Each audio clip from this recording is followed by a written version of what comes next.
I'm going to focus, if I can, on the concern raised by Senator Isaacson and Senator Alexander and by the chairman on security and privacy.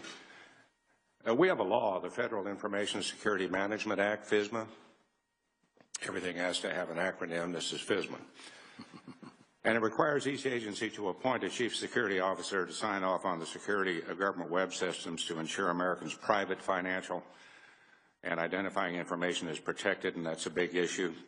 Secretary Spies revealed last week that the exchange is operating on a temporary authority to operate. There's a 2012 memo from Jeffrey Zients. Now, that's the gentleman that has been picked by the President to fix the Affordable Health Care Act, and they call him Mr. Fix-It.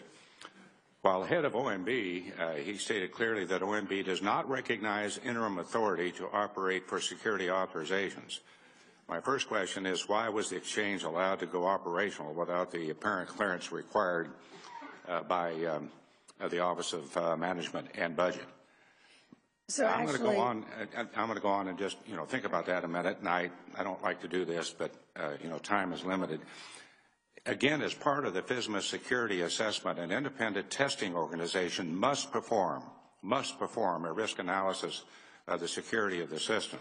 So my second question, and you can answer the first, did an independent testing organization ever test the whole integrated system? I'm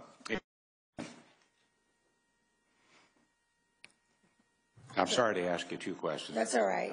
The first question, OMB does approve of short-term authorization, so we were following the rules as outlined by OMB, and I double-checked that.